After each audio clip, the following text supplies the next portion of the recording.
গৃহবধূর প্রেমিককে হাতে নাতে ধরে উত্তম মধ্যম দিয়ে পুলিশের হাতে তুলে দিলেন স্বামী। রাজধানী অরুন্ধতিনগর এলাকা থেকে আটক করা হয় গৃহবধূর প্রেমিককে।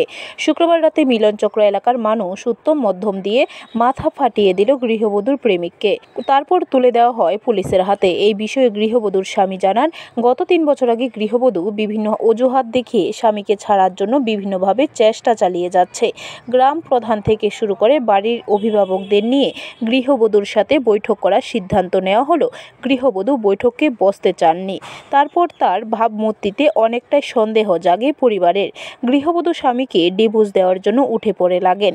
তারপরে বাধে সন্দেহ। এর মধ্যে গৃহবধূর মোবাইল ফোনের পুরনো সিম কার্ড হাতিয়ে এক যুবকের নম্বর পায় স্বামী। সেই যুবকের নাম নয়ন রঞ্জন সাহা, বাড়ি মেলাঘরে। তিনি ওষুধের দোকানের ব্যবসায়ী। বৃহস্পতিবার গৃহবধূর শান্তিরপাড়া এলাকায় যখন প্রেমিকের সাথে দেখা করতে যায় তখন নজরে আসে স্বামীর। পরবর্তী সময় অরুন্ধতিনগর এলাকা থেকে গৃহবধূর প্রেমিককে আটক করে গৃহবধূর স্বামী। আজকে থেকে 2-2.5 বছর 3 বছর ধরে ঘটনাটা আমার মিসেসের সঙ্গে একটা ঘটনা হয়েছিল। তো মিসেস আমার সাইডে গেছিল গা।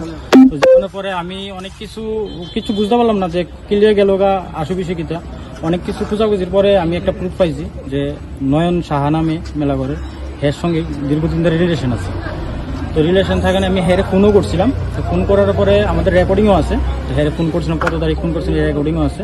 হেরে না করছিলাম যে তুমি কথাবার্তা কইও না। তো আমি হেরে গালিগালাজও করছিলাম ফোনে, তো কিছু কথাবার্তা কইও না।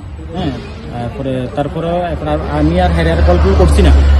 তারপরে তারা মেলামেশা করে গেছে, রিলেশন বজায় রাখছে। তারপরে আমি অনেক কিছু খোঁজ খবর পাইছি, প্রুফ পাইছি। সেটা অনেকদিন ধরে তারা দেখতেছি ধরনের লেগে। তো ধরতে পারতেছি না। আজকে সারাদিন আমি হের পিছনে আসছিলাম, দেখছি 2বার মিট করছে তারা আজকে। তো আমি তখন একলা আসছিলাম।